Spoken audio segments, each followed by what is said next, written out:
स्वागत है आप सभी का। आपके साथ मैं हूं अपर्णा और महाबहस लेकर आए हैं हम आज लखनऊ की सरजमीन से। मेरे पीछे आप विधान भवन भी देख पा रहे होंगे। योगी सरकार ने अपने इस कार्यकाल के आखिरी पूर्ण बजट को पेश कर दिया। सबसे बड़ा अब तक का ये बजट रहा। भारी भरकम इस बजट के होने के बावजूद भी विपक्ष इसे बता रहा है विकासलेस।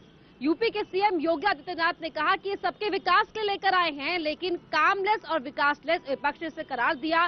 क्यों विपक्ष निराश है? ऐसा क्या है जिसे विपक्ष की उम्मीद थी लेकिन उसे नहीं मिल पाया? और सरकार क्यों कह रही है कि ये बजट सबके विकास के लिए हम लेकर आए हैं? हमारे साथ इस पर बात करने के लिए एक लंबा चौड़ा गेस्ट पैनल रहेगा, उनसे आपका परिचय करवाएंगे, लेकिन उससे पहले ये रिपोर्ट देखिए।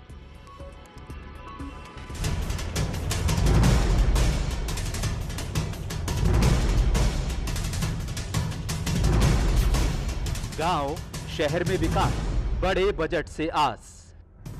इस बार का यह बजट जिस पर फोकस किया गया है, यहां पर हम लोगों ने प्रदेश के समग्र और समावेशी विकास और प्रदेश के विभिन्न वर्गों के स्वावलंबन के माध्यम से सशक्तिकरण को आधार बनाकर के इस बजट को प्रस्तुत किया गया है। पीने के पानी की व्यवस्था है, बिजली की व्यवस्था है, सड़कों की व्यवस्था है, एक्सप्रेसवे की व्यवस्था है। मैं समझता हूं कि इतना शानदार बजट है कि मैं अपने वित्त मंत्री जी को बहुत बहुत बधाई देता हूं। योगी का विकास विपक्ष को किया निराश। ये आखिरी बजट था, इसके बाद मुख्यमंत्री जी को चाहेंगे भी तो नहीं मिल सकता। ये बजट निराशाजनक है, जनता के हितों की उपेक्षा करने वाला है। कुल मिलाकर ये बजट निराशाजनक है। केवल बड़ा आकार दिखाकर चुनाव के दृष्टि से जनता को गुमराह करने का प्रयास है। विकास से यह बजट कोसों दूर दिखा। बजट है कमाल या चुनावी ताल?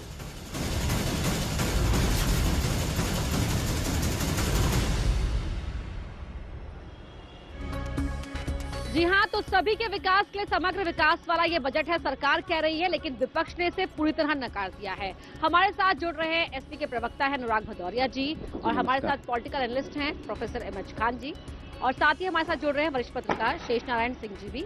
आप सभी का ही बहुत बहुत स्वागत है। अनुराग जी, ये बताइए बहुत कम शब्दों में, क्योंकि आप जब बोलते हैं तो फिर आप रुकते नहीं हैं, 3 पॉइंट्स बताइए कि ये बजट खराब है। देखिए, सबसे पहली बात तो इन्होंने गरीबों की इसमें कोई बात नहीं की, ना ही इन्होंने जो मध्य वर्ग है, जिस तरह का महंगाई बढ़ी है इस पे, जैसे डीजल पेट्रोल की कीमत पे कोई चर्चा ही नहीं की इन्होंने। किसानों को, जो किसान लगातार धरने पे बैठा है, किसानों की मौतें हो रही हैं, किसानों की समस्या का समाधान के लिए लगातार झूठ बोलते चले आ रहे हैं कि हम दोगुनी कर देंगे। हर बजट में ये बात बोलते हैं, लेकिन आज तक किसानों की समस्या का समाधान इन्होंने नहीं किया। तो ये साफ जाहिर है कि समाज के युवाओं के लिए इन्होंने कुछ नहीं सोचा।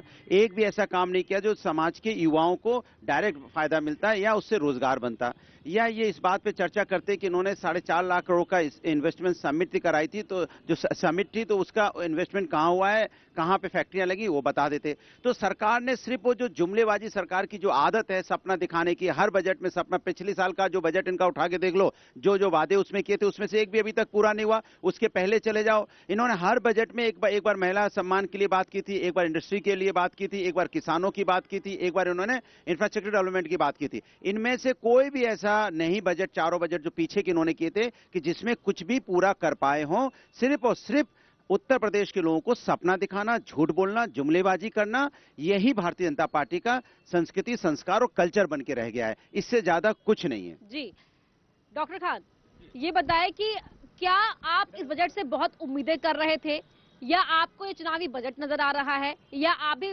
एसपी की हामी में हामी भरेंगे कि ये बजट बेकार है? नहीं, हमारा कोई एसपी से कोई लेना देना नहीं है, लेकिन बजट जो भी सरकार आती है वो पेश करती है, लेकिन बजट जो होता है वो जनता के हित के लिए होता है, कागजों पर दिखाई नहीं देना चाहिए। मैंने दोपहर में भी आपसे कहा था कि 100 सोनार की 1 लोहार की हो जाता। अगर पेट्रोल और डीजल जो सैकड़ा पार करने जा रहा है, जिसमें किसान अपने खेतों में ट्रैक्टर चलाता है, किसान उससे सिंचाई करता है, मध्य वर्ग के लोग उस डीजल पेट्रोल से, मोटरसाइकिल से चलते हैं, एक तीर से कई निशाने साधे जा सकते थे। और आप जो टैक्स डीजल और पेट्रोल पर नहीं घटाया आपने, तो ये जनता के साथ विश्वासघात किया है। 40 रुपए पर लीटर आप ले रहे हैं जनता से। आप अगर ये टैक्स घटा करके आप अगर उस पर शराबबंदी पर लगा देते, सिगरेट पर लगा देते, और आप ये जो दुनिया भर का नशे की चीजें होती हैं उस पर टैक्स लगा देते, तो ये नौजवान जो भटक रहा है ये भटकने से बचता और आपका रेवेन्यू बढ़ता उसमें जी। लेकिन आपने तो बिल्कुल कमर तोड़ के रख दिया। मध्य वर्ग के लोगों को तो कमर टूट गई बिल्कुल। आज आदमी पेट्रोल पंप पे जाता है तो मोटरसाइकिल से जाता है तो 100 रुपया का नोट निकालता है तो सोचता है कि भैया कितने दिन तक चला पाएंगे, सब्जी भी नहीं खरीद पाता है। मेहमान जुड़ चुके हैं, उनका भी परिचय करवा देते हैं। हमारे साथ विवेक बंसल जी जुड़ रहे हैं, हरियाणा कांग्रेस के प्रभारी हैं, राष्ट्रीय सचिव भी हैं, और साथ ही हमारे साथ आलोक अवस्थी जी भी जुड़ रहे हैं, बीजेपी के हैं, प्रवक्ता हैं। बहुत बहुत स्वागत है सर आप दोनों का ही। और साथ ही हमारे साथ प्रियंका गुप्ता जी भी जुड़ रही है, कांग्रेस की स्पोक पर्सन है, और शेष नारायण जी भी हमारे साथ लगातार जुड़े हुए हैं। विवेक जी, पहले मैं आपका रुख करना चाहूंगी, आप इस बजट को किस तरह से देख रहे हैं? क्या पाया आपने? सरकार ने बताया सबके लिए है, लेकिन आपको क्या लगता है किसके हाथ क्या आया? देखिए, मैं यही कहना चाहूंगा कि ये बहुत निराशजनक है। और जहां तक आपने पाने की बात कही, मुझे तो कुछ नहीं नजर आया था किसी वर्ग ने कुछ पाया हो। खासतौर से वो वर्ग जो आज विपिन है, खासतौर से वो वर्ग जो आज कहीं ना कहीं अपने को ठगा सा महसूस कर रहा है। चाहे वो किसानों की बात की जाए, कृषि क्षेत्र की बात की जाए, कोई एक ऐसा रोड मैप नहीं हमें देखने को मिलता जिससे उनको समृद्धि की बात की जाए। चाहे नौजवानों के रोजगार की बात की जाए, मुख्यमंत्री जी ने बात की थी कि हम 14 लाख रोजगार देंगे और उस अनुपात से 56 लाख बनते हैं, पर मात्र उनके ट्विटर से जो पता चलता है वो 4 लाख रोजगार दिए गए हैं। तो ये इसके साथ साथ जो किसान समृद्धि आयोग बना था, बड़ा उसको इस तरीके से प्रस्तुत किया गया कि ये बहुत बड़ा एक क्रांतिकारी कदम है, पर उसकी एक भी बैठक आज तक नहीं हुई। तो ये सिर्फ इस बात को इंगित करती है कि इस सरकार, चाहे वो हमारे आदरणीय प्रधानमंत्री मोदी जी हों और उनके अनुयायी हों हमारे इस प्रदेश के मुख्यमंत्री जी, कि वो भी उसी जुमलेबाजी से बड़ी बड़ी योजनाएं, बड़ी बड़ी घोषणाएं, पर धरातल पर 0/0। आज किसानों की, आज वो गन्ना किसानों की, आज आप देखिए कि 22% से ऊपर पेट्रोलियम पदार्थों में, डीजल में की वृद्धि हुई, पर किसानों को जो न्यूनतम मूल्य जो गन्ना के उसमें क्या उसके अनुपात में बढ़ा। चाहे वो उर्वरक की उसकी बात हो, आज उसकी आपूर्ति की बात हो, सब तरफ किसान हो या हर वर्ग का जो व्यक्ति है, महंगाई आज अपने चरम पर है। जैसा कि मेरे साथी ने कहा, आलोक अवस्थी जी भी हमारे साथ जुड़ चुके हैं, उनसे जवाब ले लेते हैं। आलोक जी, आपकी सरकार जो दवाई लेकर आई है इस बजट के रूप में, वो एक लॉन्गर रन की बात कही जा रही है, लेकिन अगर अभी बीमारी है, अभी भूखा है कोई शख्स, और आप कहें कि 1 हफ्ते बाद खाना मिलेगा, ऐसा इंतजाम किया जा रहा है, तो उसका क्या फायदा? ये सवाल उठा रहा है विपक्ष। देखिए, जो बंसल जी अभी बोल रहे थे, मैं उनको सुन रहा हूँ। उन्होंने कहा कि हमने कुछ नहीं किया बजट में, बजट बेकार है। गन्ना किसानों की उन्होंने बात करी। समाजवादी पार्टी की सरकार के समय का पैसा जोड़ लीजिए और बहुजन समाज पार्टी का जोड़ लीजिए, दोनों का भी पैसा जोड़ेंगे तो हमने 5 साल में 1,22,000 करोड़ रुपया किसानों को भुगतान किया है 4 साल में। और इन दोनों पार्टियों के शासनकाल अगर आप जोड़ लेंगे तो भी वो 1,22,000 से कम रहता है। अभी 1 साल बाकी है। दूसरी बात, डीजल पेट्रोल का भी जोड़ लीजिए। अभी बता दूंगा। अभी डीजल पेट्रोल नहीं बताइए। अच्छा ये बताइए, आप बहुत समझदार पेट्रोल हैं। देखिए, आपकी आदत हो गई है कि अपनी बेइज्जती कराना, अपनी पार्टी बेइज्जती कराना। नहीं, डीजल पेट्रोल। ये बताइए, अच्छा सरकारी बंगले से क्या क्या चुरा के ले गए पेट्रोल? आप समाजवादी पार्टी के प्रवक्ता हैं, डीजल पेट्रोल ये बता दीजिए, समाजवादी पार्टी ने तो अपने समय पर लूटा सरकार के समय पे। डीजल पेट्रोल खनन में 600 करोड़ रुपए आता था, आज जो है 1200 करोड़ रुपए आ रहा है, 1800 करोड़ रुपए आ रहा है। क्यों नहीं कर रहे हैं? 27 में आप 12,000 करोड़ रुपए लाते थे, पेट्रोल की आज 40,000 करोड़ रुपए आ रहा है। क्यों नहीं डीजल पेट्रोल में वैट कम किया? यहाँ पे गरीब जनता, मध्य वर्ग परेशान है। क्या क्या चुराया था आपने अपने मालिक के लिए, बताइए तो। किसानों का दुगुनी बंगला मिला था। आप अनुराग जी का ही काम आसान कर रहे हैं ना, वो चाहते हैं कि डिबेट आपके ट्रैक हो जाए। स्मार्ट मीटर में स्मार्ट घोटाला चोरी कर लिया, बिजली के तार भी खरीद के ले गए, बिजली के स्विच ले गए, भ्रष्टाचार दरवाजे उठा के ले गए, भर्ती में फर्नीचर उठा के ले गए, यहाँ तक कि डिबेट हट रही है। अर्पणा जी, डिबेट का मसला खत्म हो गया। कैसे चल सकती है? अर्पणा जी, डिबेट डिलेल हो रही है, डिबेट डिलेल हो रही है, ये डिबेट डिलेल हो रही है। ठीक है, आलोक जी को कंट्रोल करिए। आलोक जी 2022 में 22 आप उनकी बात में आइए मत सर, आप उनकी बात में आइए मत सर, नहीं आप अपनी बात कंप्लीट कीजिए सर, आप अपने पॉइंट गिनवाइए ना। घोटाला जवाब है, स्मार्ट मीटर का घोटाला, अनिल आप करते चले आ रहे हो। ठीक है शेष नारायण जी का मैं रुख करती हूँ वरिष्ठ पत्रकार, ठीक है आलोक के अनुराग जी, आलोक के अनुराग जी थोड़ी शांत हो जाइए, शांत होइए सर, 2 लाख नौकरी कर दिया, आप शांत हो जाइए। ये डिटेल हो गई अर्चना जी, ये डिबेट डिटेल हो गई, अपराधियों को पनाह देने वाली शेष नारायण जी, ये मुद्दे से भटक गई। आलोक जी जो बालिका का बलात्कार का आरोप है आज भी जेल के देखिए आप उनका काम आसान कर रहे हैं, आप उनका काम आसान कर रहे हैं, वो नहीं चाहते कि आप बताएं कि बजट में क्या था जनता के लिए, ठीक है। देखिए ये शेष नारायण जी सर, जब जिस वक्त कोरोना काल में प्रवासी श्रमिक लौट रहे थे उस वक्त हमारी आपसे लंबी बातचीत हुई थी, तब आपने कहा था कि योगी सरकार जो प्रवासी श्रमिकों को उनके जिले में रोजगार उपलब्ध कराने का इरादा कर रही है वो सबसे बड़ा क्रांतिकारी कदम साबित हो सकता है यूपी के इतिहास में, देश के इतिहास में। क्या आपको लगता है कि ये बजट उस कड़ी को एक कदम आगे बढ़ाने में कारगर रहेगा? देखो, बजट तो आगे बढ़ा रहा है, उसमें दो राय नहीं है, लेकिन वो जो जिस तरह से मैं सोच रहा था कि उस तरह से हुआ नहीं, क्योंकि इनके ग्राउंड पे जो इम्प्लीमेंट करने वाले अफसर हैं, वो 11 अफसरों की जो कमेटी बनाई वो तो बहुत ही कॉम्पिटेंट थे, वो सारे पॉलिसीज दे देते थे, लेकिन अब यहाँ ग्राउंड पे जो डिलीवर करने वाले लोग हैं वो नहीं करते थे। बहरहाल वो अलग बात है, और क्या अफसर करते हैं वो हर सरकार में वही अफसर होते हैं, वो हमारा मुद्दा नहीं है। इन्होंने इस बजट को ये कहा है कि स्वास्थ्य की गारंटी करे गए, संपन्नता, 2 बातों पे फोकस किया है। तो एक तो जैसे अभी मेडिकल इंस्टीट्यूट आप दिल्ली में आ जाइए, बिहार से, पूरे हिंदुस्तान से, नॉर्थ इंडिया के लोग वहाँ भरे पड़ते हैं, तो अगर ये 9 मेडिकल कॉलेज खुलने जा रहे हैं और 3-4 AIMS खुलने जा रहे हैं तो ये बड़ी बात है।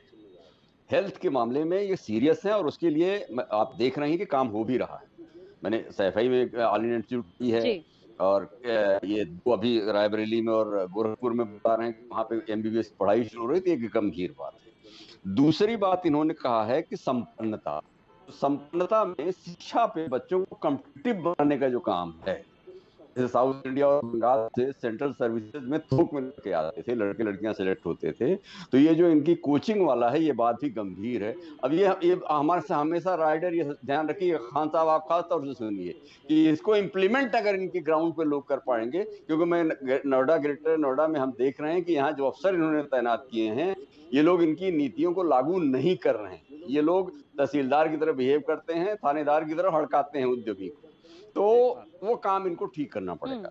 वरना जो बजट में जैसे किसानों का आय दुगुना हो तो उनका पॉलिटिकल होगा। एक बात और, आखिरी बजट है इनके इस वर्तमान कार्यकाल का, चुनाव प्रचार का बजट है, तो उसमें किसी को 1 करोड़ दे दिया तो 2 करोड़ दे दिया, वो तो करेंगे ही, लेकिन MSME के जरिए जो इन्होंने ये कहा है कि हम उद्योग के जरिए रोजगार क्रिएट करेंगे, उस बात में दम है।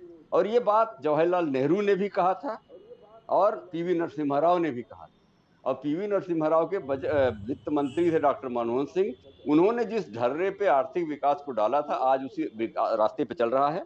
और इन्होंने कहा कि PPP मॉडल से हम वो ठीक करेंगे, खाली जमीनों पे औद्योगिक विकास करेंगे, ये भी बात गंभीर है। तो इसे संपन्नता आज नहीं आएगी तो कल आएगी, लेकिन ये मामूली। एक सबसे जो बड़ी बात है जो क्रांतिकारी साबित हो सकती है, इन्होंने कहा कि खेतों में किसानों को उत्साहित करेंगे सोलर पंप लगाने। आज डीजल और बिजली की जो किल्लत है, तो अगर खेतों में सोलर पंप लग गया, सिंचाई की सुविधा, बिजली का व्यवस्था वहां से हो गई, तो ये बहुत बड़ी बात होगी। और भी बहुत सारे हैं, अब बातों में अभी बात पानी के लिए चंद्रशेखर जी ने एक बार कहा था कि अगला वर्ल्ड वार पानी को लेकर ठीक है शेष नारायण जी, आगे पॉइंट्स पर भी मैं आपके पास लौटूंगी, अगले पॉइंट्स के लिए मैं आपके पास लौटूंगी। आलोक जी आ रही हो आपके पास, लेकिन पहले विवेक बंसल जी भी हमारे साथ लगातार जुड़े हुए हैं। विवेक जी, अब पहले आप विपक्ष यहाँ पर कह रहा था कि चुनावी बजट हो सकता है, लोक लुभावने वादे किए जा सकते हैं, और अब जब समग्र विकास की बात सरकार की ओर से कही जा रही है तो आप लोग इससे बदलेकर बता रहे हैं कि बिल्कुल पूरी तरह डिसअपॉइंट हो गए हैं। आप क्या ढूंढ रहे थे? आप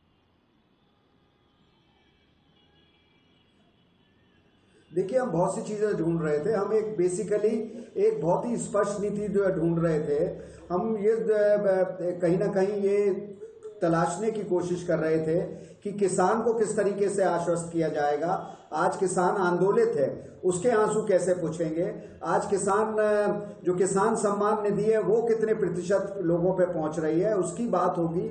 आज खासतौर से आप देखें कि विपिन वर्ग जो है आज कोविड के फलस्वरूप जिस तरीके से उस पर एक कहर सा टूटा है। आज उनके परिवारजन, आपने देखा प्रवासी मजदूरों को लेकर चाहे बात हो, वो आज उनका जिस तरीके से निर्वासन हुआ है, उनको स्थापित करने की बात, कहीं कुछ इस तरीके की चीज हमें देखने को इस तरीके का एक रोड मैप जो होता है कि इसमें यूपी में समृद्धता, आपने कन्याओं के सशक्तिकरण के लिए बात की कि आज जिस तरीके से कन्याओं के साथ जो शोषण हो रहा है, जो उत्पीड़न हो रहा है, जो घटनाएं घटित हो रही हैं, आपने कहा उनको सशक्त करेंगे।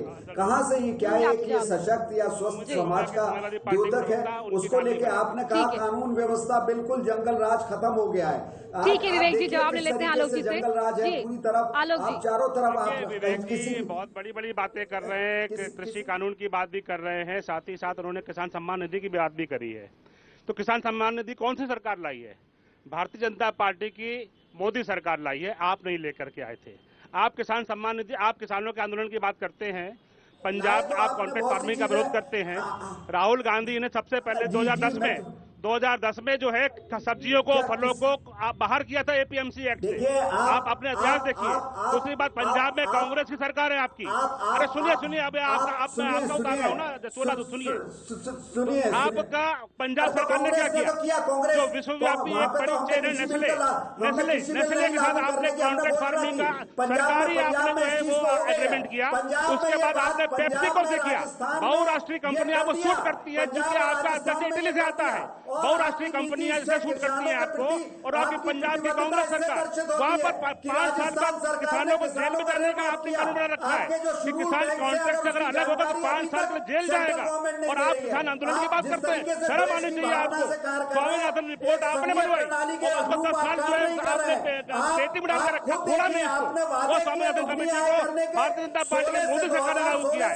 1.5 गुना हम दे रहे थे, एपीएमसी एक्ट नहीं हटाया जाएगा, आपने हटवा दिया है। तो ये आपके नेता का चोला है। आप विकास की बात कर रहे हैं, विवेक जी आलोक जी, राहुल गांधी को हार गए। ठीक है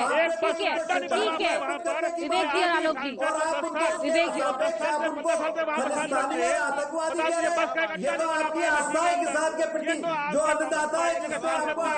आपके प्रभारी प्रियंका वाड्रा बड़ी जोर शोर से उतारी गई थी, अपने भाई की पुश्ते भी सीट भी नहीं जिता पाई। आप तो देश भर की बात करते हैं, आप अपनी सीट नहीं बचा पाए। ये आपका स्तर रह गया और आपके नेता का इतिहास रह गया है। तो कृपया बंसल जी इसमें प्रकाश डालिए आप। ठीक है अब अपर्णा जी, ये बात तय हो गई कि भारतीय जनता पार्टी कांग्रेस के रास्ते पे चल पड़ी है। कांग्रेस ने जो किया था वही भारतीय जनता पार्टी करेगी, और भारतीय जनता पार्टी का भी वही असर होगा जो कांग्रेस का हुआ था। अब आप कांग्रेस आपके हैं सब आपके हैं, बड़े गैंगस्टर है कि नहीं है, जिनके आप यहाँ पे अपराधी पाल रहे हो। उत्तर प्रदेश के अंदर में चोरी, डकैती, हत्या, लूट मार, बलात्कार बढ़ा है, और कांग्रेस के रास्ते पे चल पड़े हो। आप कांग्रेस को गाली देते थे, आज कहते कांग्रेस ने जो किया आप कर रहे हैं, कांग्रेस ने जो किया आप कर रहे हैं, तो आने वाले दिनों में आपका वही असर होगा जो कांग्रेस का हुआ था। चिंता मत कीजिए, जब आपने कांग्रेस को रास्ते पे चल पड़े हो तो आपको बधाई, क्योंकि आपका हश्र वही होने वाला है। और यही हालत आपके यहाँ 114 विधायक है, आप हटा दीजिए। 114 विधायक है जिससे संगीन मुकदमे हैं। आलोक जी एक सवाल ये बजट अपने मुख्यमंत्री उप मुख्यमंत्री पे मुकदमे वापस कर रहे हो, किसने रोका है? क्यों मुकदमे वापस करते हो? ये बोलोगे उत्तर प्रदेश में अपराध इसलिए कम नहीं हो रहा है कि भारतीय जनता पार्टी के लोग अपने ऊपर से मुकदमे हटा रहे हैं, अपने नेताओं के ऊपर से मुकदमे हटा रहे हैं, इसीलिए वहाँ पे अनुराग जी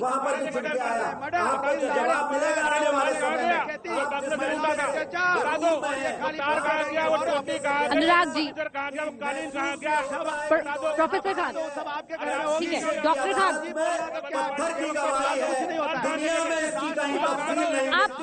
आप देखिए, मैं आपका मुझे आपकी आवाज म्यूट करने के लिए कहना पड़ेगा। मुझे आपकी आवाज म्यूट करने के लिए कहना पड़ेगा। अनुराग जी कि डायलॉग। देखिए, अगर बजट खराब है तो ये तो विपक्ष को ही फायदा पहुंचाएगा ना। जनता के सामने तो आपको भी जाना है। जनता के सामने जाना तो जनता ने तय कर लिया ना कि बीजेपी झूठी पार्टी है, ये कालीन खोज रही है। आप रोजगार दिलाना है इनको, महिला सम्मान। देखिए आलोक जी, कालीन खोजने में लगी। अनुराग जी, आलोक जी आप अपनी बात रखिए। ये बजट आज जो है गरीबों का, युवाओं का, महिलाओं का बजट है। हमने इसमें जो इन्होंने कहा 14 मेडिकल कॉलेज बने थे आजाद जी से लेकर अभी तक 14 हम बता चुके हैं। नाम बताइए ना। अरे नाम बता देंगे, अभी आप सुनिए। 14 हम बना चुके हैं। 2 नए अमेठी और बलरामपुर के लिए हमने और दिया है। 16 मेडिकल कॉलेज की सरकार, मोदी सरकार अपने कार्यकाल में बनवाएगी, जो कि आपने नहीं बनवाया। अरे आप अनुराग जी बात सुन तो लीजिए, सर्टिफिकेट बाद में बांटिएगा। अनुराग जी, हर घर नल 15,000 करोड़ रुपए सरकार ने दिया है। बोलने दीजिए, अपनी बात रखने दीजिए। 2022 में हम हर घर में नल ले जाएंगे, हर हाथ को काम देंगे, हर गरीब को घर देंगे, हर गरीब को स्वास्थ्य बीमा देंगे। ये हमारी सरकार का काम है और हम गरीबों के लिए खड़े हैं। ऐसे जो गुंडों की पार्टी रही है, जिन्होंने प्रदेश को बेचा है, उनकी बात से मैं विचलित नहीं होता हूँ। आज ये इन्होंने एक लखनऊ मेट्रो में काम शुरू किया था, वो भी आधी इक्विटी उसने केंद्र सरकार की थी। केंद्र सरकार की इक्विटी को हटा करके ठीक है, हमने 4 ठीक है। अनुराग जी शुरू किया है कानपुर। अनुराग जी, आलोक जी, अनुराग जी, आलोक जी, ठीक है। डॉक्टर खान, एक्सप्रेसवे, एयरपोर्ट से लेकर गांव की सड़कों तक के विकास की बात की गई है इस बजट के अंदर। बता दें, क्या इन्होंने हर बजट में गोरखपुर के लिए, मेट्रो के लिए फंड अलॉट किया? क्या आज तक हमने तो किसानों के लिए 15,000 सोलर पंप दिए। आपने कभी दिए? 15,000 रुपए सोलर पंप दिए। बताइए, कृषक दुर्घटना योजना में 600 ठीक है। अनुराग जी, किसानों को डॉक्टर खान ने कुछ करोड़ रुपए दिए। ठीक है, 400 करोड़ रुपए। ठीक है। फिलहाल एक छोटे से ब्रेक के लिए हमें रुकना पड़ रहा है, लेकिन विवेक बंसल जुड़े थे हमारे साथ। विवेक जी, बहुत बहुत शुक्रिया आपका। एक छोटे से ब्रेक के बाद इस बहस को आगे बढ़ाएंगे। रुक रहे हैं। का बहुत बहुत स्वागत है। आप देख रहे हैं हमारा खास कार्यक्रम महाबहस और लगातार हमारे साथ एक खास गेस्ट पैनल जुड़ा हुआ है। प्रियंका जी, मैं अब आपका रुख करना चाहूंगी। ये सरकार की तरफ से कहा गया कि इस सरकार का फोकस उन रिलीजियस प्लेसेस की तरफ रहा जो अब तक हाशिए पर रही, यानी कि पिछली सरकार जिनकी तरफ कोई ध्यान नहीं दिया, इस सरकार ने उन तमाम जगहों की तवज्जो दी है, उनके विकास के लिए काम किया है। और इस बजट में भी देखने को मिल रहा है, अयोध्या से लेकर चित्रकूट तक विकास के रास्ते खोल दिए गए। मैं सबसे पहले तो यही कहना चाहूंगी कि जो ये आज का बजट है, जो सरकार का अंतिम बजट है, और इसमें न मजदूरों के लिए कुछ है, न किसानों के लिए कुछ है, और न ही महिलाओं के लिए, न बेरोजगारों के लिए, न छोटे व्यापारियों के लिए। सबके हाथ हताशा और निराशा ही लगी है। आप किसानों की बात ही कर लीजिए। किसानों की आय इन्होंने दुगनी करने की फिर बात कही है। 6,000 रुपए सालाना ये किसानों को देते हैं। उसके बदले में ये किसानों से जो है उसकी खाद के कट्टे से 5 किलो निकाल लेते हैं। प्राइस कम नहीं करते हैं, बस खाद निकाल लेते हैं। और आप ये देखिए कि ये डीजल का और पेट्रोल का जो प्राइस है, उसके बढ़ने से किसानों को कितनी तकलीफ हो रही है। उसके बाद भी ये कहते हैं कि एमएसपी हम देंगे, एमएसपी हम नहीं हटाएंगे, पर एमएसपी मिलती कितने किसानों को? आप जो है धान की खरीद जो अक्टूबर नवंबर में कंप्लीट हो जानी चाहिए, आप उसका टारगेट फरवरी तक रखे हुए हैं। आप ये बताइए कि किससे ये धान की फसल खरीद रहे हैं? ये बिचौलियों से खरीद रहे हैं या किसानों से खरीद रहे हैं? और कौन सा किसान अपने घर में स्टोर करके रखता है या उसकी कैपेसिटी है स्टोर करने की? आप ये बताएं कि आपने जो है बेरोजगारों के लिए क्या किया? आपने कहा कि ठीक है हम फ्री कोचिंग देंगे। फ्री कोचिंग किस चीज की देंगे? कौन से पद निकाल रहे हैं? कितनी आपने नौकरियां निकाल ली है? कौन कौन से पद आप देंगे? उसका आपने ब्यौरा नहीं दिया। आपने कहा कि ठीक है हम संविदा पे रख लेंगे और उसके बाद कोचिंग पढ़ाएंगे फ्री में। क्या मतलब है इस कोचिंग फ्री का? आपने महिलाओं के उत्थान की बात बड़ी बड़ी करी, बड़ा बजट भी अलॉट किया, पर आप ये बताइए निराश्रित महिलाओं के लिए आपने 500 रुपए महीना रखा हुआ है। लेकिन जो मेरा सवाल था इस बात पर ये नहीं समझ में आया, काशी, मथुरा, चित्रकूट, यहाँ के विकास के लिए जो बजट में प्रावधान किए गए, उन पर आपने कुछ कमेंट नहीं किया। देखिए बजट के प्रावधान, ये सरकार का वैसे भी अंतिम वर्ष है और इस वर्ष में जो है जितना भी ये काम कर सकते हैं उसके इन्होंने सिर्फ वादे करने हैं, क्योंकि उसके बाद तो सरकार से कोई पूछेगा भी नहीं कि आपने जो वादे किए थे वो पूरे हुए कि नहीं हुए। नहीं मतलब कि आप बताइए कि बजट में कुछ किया गया या नहीं किया गया? देखिए बजट में प्रावधान और बड़े बड़े कहते हैं ना कि चुनावी बजट, उसमें कहा तो बहुत कुछ गया है पर मिलेगा क्या ये जनता जानती है। ठीक है आलोक जी। जी और दूसरी चीज मैं एक और बात भी कहना चाहूंगी कि अभी इस चर्चा में ये पहले बात कर रहे थे कि जो है इनके जो है महिलाओं के सम्मान की ये बात कर रहे थे, तो मैं पूछना चाहती हूँ कि ये एमजे अकबर किस पार्टी के थे? ये सेंगर किसकी पार्टी के थे, ये चिन्मयानंद किसकी पार्टी थी? ठीक है, जवाब ले लेते हैं। बारे में भी थोड़ा सा बता देते तो सीना चौड़ा करना चाहिए था इन्हें अपना।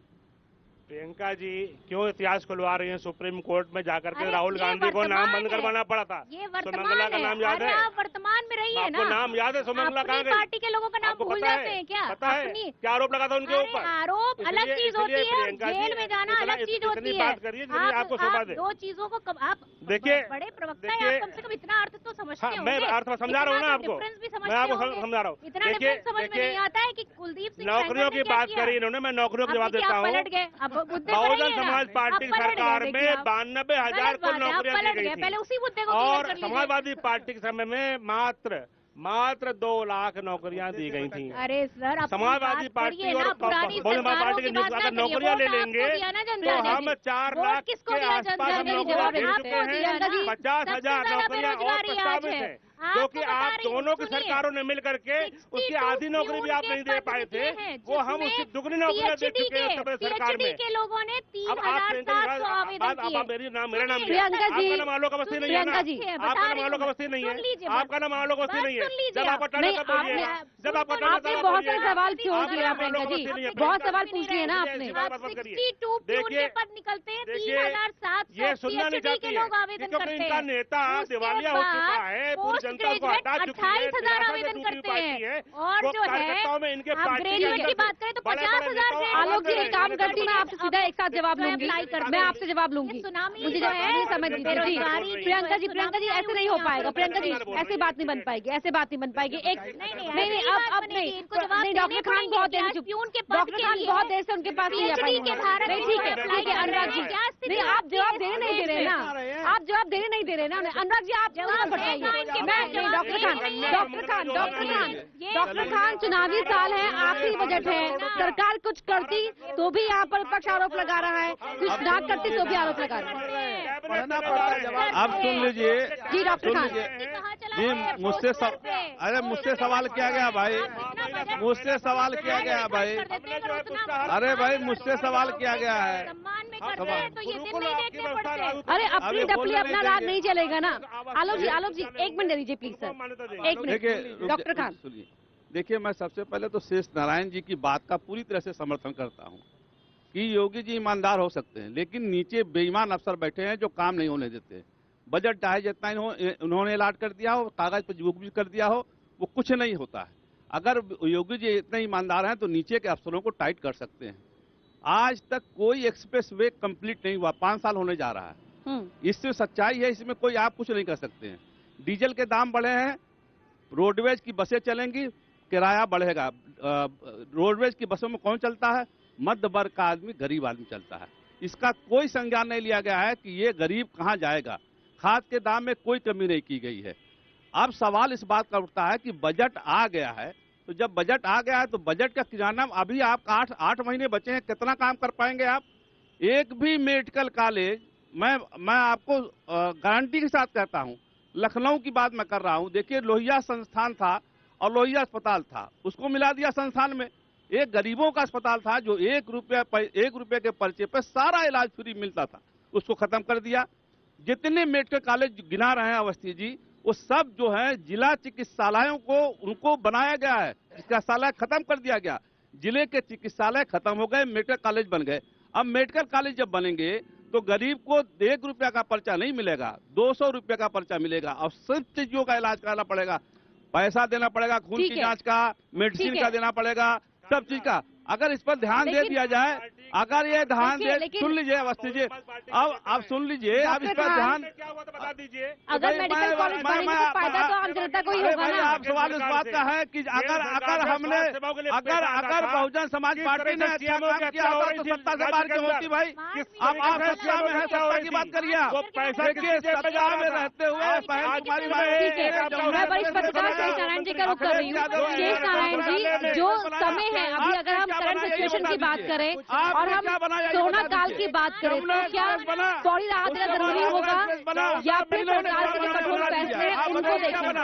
बनाइए क्या बता, एक से एक इसमें बताइए, अरे आप बताइए, एक नाम बताइए, एक नाम बताइए, एक नाम बताइए एक्सप्रेसवे का। आप बात नहीं, बात छोड़िए, एक एक्सप्रेसवे बताइए, एक एक्सप्रेसवे बताइए। अनुराग जी एयरपोर्ट बनाने जा रहे हैं। कृष्णारायण जी, देख लीजिए हम एयरपोर्ट बनाने जा रहे हैं। कृष्णारायण जी थेथराई बोलते हैं, किया है ये थेथराई आपका विकास से कोई लेना देना नहीं था। थेथराई वाली भाषा का इस्तेमाल हो रहा है।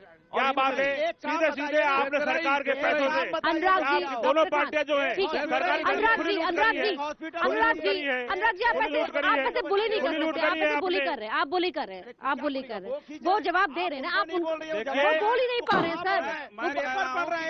दिल्ली गाजियाबाद गलत क्या है? गाजियाबाद दिल्ली से गाजियाबाद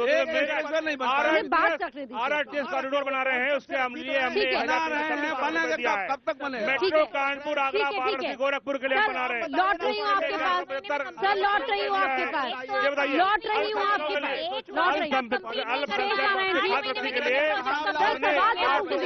चुनावी वादे हैं जो आप यहाँ बैठकर कर रहे हैं सर। वरिष्ठ पत्रकार जुड़े हुए मेरे साथ, उनसे सवाल समाज का व्यक्ति पढ़े, हर समाज का व्यक्ति पढ़े, पढ़ करके जो देश का सबकी आवाज डाउन कर दीजिए, आप सबकी आवाज डाउन कर दीजिए, सबकी आवाज डाउन कर दीजिए पीसीआर। ज्यादा इनके पास कुछ बोलने को नहीं है, पेपर पढ़ना है, ठीक है, पढ़ के चला जाना, ठीक है, जमीन पे कुछ है नहीं। ठीक है। शेष नारायण जी, देखो सर आप सुन पा रहे हैं मुझे? एक आपने बात और कही थी, एक मिनट दे दीजिए। हाँ बेटा सुन, बता दो एक दिन में नहीं बनते हैं जी। शेष नारायण जी, अगर फौरी राहत की जरूरत है तो क्या आपको लगता है कि सरकार इस बजट में कुछ कर सकती थी ताकि इंस्टेंट रिलीफ मिलता आम जनता को? 5 साल में एक एक्सप्रेस वे 22 महीने में बना के दिया था एक्सप्रेस वे, आपने 5 महीने में 5 साल में जो बात है वो अपनी जगह पे सही है, लेकिन ये अनुराग को कहो उनके लिए एक पॉजिटिव सेंटेंस बोलने वाला हूँ। सुनो, तुम्हारी अनुराग जी उस साल में आगरा लखनऊ एक्सप्रेसवे बना दिया था, इस बात की मैं तारीफ करता हूँ, अभी भी करता हूँ। और वही पूर्वांचल वाला 4 साल से नहीं बना पाए तो उसके लिए योगी जी जिम्मेवार नहीं है, उसके लिए जो उसका सिस्टम है वो जिम्मेवार है। प्लीज एक्सेप्ट कर लो, क्या बुराई है। देखो ऐसा है कि एक उर्दू का शेर अर्थ करता हूँ, मंजिल मिले न मिले हमें इसका गम नहीं, मंजिल की जुस्तजू में मेरा कारवां तो है। ये जो प्लानिंग होती है, जो बजट होता है, वो इंस्टेंट नहीं होता, और सरकार ने दे दिया है शब्द से मुझे सख्त एतराज है। सरकार भीख नहीं देती, सरकार को चुना गया है, वो एक प्लानिंग के लिए हमारी नुमाइंदा है। हमारे पैसे को ठीक से प्लान करने के लिए 400-450 लोगों को चुन के भेजा जाता है, वो हमारे पैसे को हमारे हित में, राज्य के हित में करते हैं। जो इन्होंने शुरुआतें की हैं, अगर उनमें पॉजिटिव चीजें हैं, देखो ऐसा एक बात और मान लो, वेलफेयर स्टेट की डेफिनेशन बदल चुकी है। डॉक्टर मनमोहन सिंह ने जब देश को नेहरूवियन कंसेप्ट, जवाहरलाल नेहरू का जो कंसेप्ट था सोशलिस्टिक पैटर्न ऑफ सोसाइटी, वहां से हटा के 1992 में डाल दिया था कैपिटलिस्ट डेवलपमेंट के रास्ते पे, तो उसी पे चलेगा, उससे हट नहीं सकता कोई। उसके बाद कांग्रेस भी सरकार आई, वो भी वही चलाती रही, यूपीए भी वही चलाती रही, और ये भी वही चला रहे हैं। तो इसमें कोई वो दिक्कत, मान लो कि हम कैपिटलिज्म में आ चुके हैं, लेकिन इन्होंने इस बजट में जो इंफ्रास्ट्रक्चर की बातें की हैं, जैसे आगरा लखनऊ एक्सप्रेसवे बन जाने के बाद चीजें कितनी आसान हो गई हैं, उसी तरह से अगर ये 4-5 एक्सप्रेसवे बना देते हैं तो उसमें कोई बुराई, वो अच्छी बात है। और संपन्नता एजुकेशन से आती है, इंफ्रास्ट्रक्चर से आती है। एमएसएमई को जो थ्रस्ट दिया है योगी ने, मैंने आपको उस दौर में भी बताया था, हालांकि उसको लागू नहीं कर पाए ये, कि साहब जिस तरह से इस आदमी ने, मैं योगी का विरोधी बिल्कुल हूं, मैं पसंद नहीं करता था उनको, लेकिन जिस तरह से गरीब आदमी जो पैदल जा रहा था, उनके अफसरों ने बसों में लाद लाद के लखनऊ तक भिजवाया, यही मेरी आंख के सामने। वो चीजें उनको अप्रिशिएट करने में बुराई नहीं है। और हाँ, अखिलेश यादव की भी हम तारीफ करते हैं कि उन्होंने आगरा और लखनऊ के 3 साल को काम करने नहीं दिया था उनके 4.5 चाचाओं ने, लेकिन 2 साल जो उनको मिला उसको उस आदमी ने डिलीवर किया। तो उससे इनको भी, देखिए सरकारें कंटिन्यूअस प्रोसेस होते हैं, उसमें तुम्हारी ने किया हमारी ने किया नहीं होता है भाई। जो पॉलिसी होती है, आज जो पॉलिसी बनी है, अगर कल इसको बदल ठीक है, तो फिर वो तो सारा पैसा डूब गया ना सरकार का। इसलिए कंटिन्यूअस होता, ठीक है सर, लौटूंगी आपके पास। आलोक अवस्थी जी से एक सवाल ले लेती हूँ। आलोक अवस्थी जी। अरे अनुराग जी, आप बात ही नहीं करने दे रहे हैं उन्हें। नहीं, आप और टाइम नहीं वेस्ट कर सकते। अनुराग जी चूंकि अच्छा, ये आखिरी का 5 मिनट। देखिए, चिकित्सा शिक्षा की बात उन्होंने करी, कितने मेडिकल कॉलेज बनाए। मैं बता रहा हूँ आपको, 13 जनपदों में नए कॉलेज बन रहे हैं। बिजनौर, कुशीनगर, सुल्तानपुर, गोंडा, ललितपुर, लखीमपुर, चंदौली, बुलंदशहर, सोनभद्र, पीलीभीत, औरैया, कानपुर देहात, कौशाम्बी, अरे आप लोग मेडिकल कॉलेज बने हैं। बताओ, अब ये कहते हैं ये तो समाजवादी पार्टी ने बनाए थे। बताइए। अच्छा अनुराग जी, आपकी सरकार ने इतना ही काम किया था तो आज आप विपक्ष में क्यों बैठे हैं? आप उनसे जैसे पूछोगे सामाजिक विकास की बात नहीं, आप बताइए, आपने बहुत काम किया। अरे परिवारवादी पार्टी है। इस बार के चुनाव में तो बुआ के साथ मिलकर चुनाव लड़े थे। क्या कहते हैं, क्या हुआ? बहू, भतीजा, चाचा, भतीजा सब हार गए चुनाव। अगर 5 सांसद बजट खराब है आपकी भाषा में, बजट खराब है तो आप ही को तो फायदा मिलेगा ना सर चुनाव के वक्त पर। 2022 में बाईसाइकिल आ रही है, ये पेपर लिए घूम रहे हैं। साइकिल की सवारी अजय लल्लू कर रहे थे आज। ये देखो पेपर में लेके, ये पेपर क्यों पढ़ना पड़ रहा है, क्यों काम नहीं किया है, इसलिए बिजनौर, बाराबंकी उनको याद नहीं है। अमेठी और बलरामपुर में हम नए मेडिकल कॉलेज बनाने जा रहे हैं। आज जनपदों में क्योंकि कहीं कुछ नहीं इतना काम किया, इसलिए लिख के लाए हैं। इतना काम किया है। आपने खाली एक्सप्रेस बनाया, एक एक्सप्रेस बनाया, पूरा किया।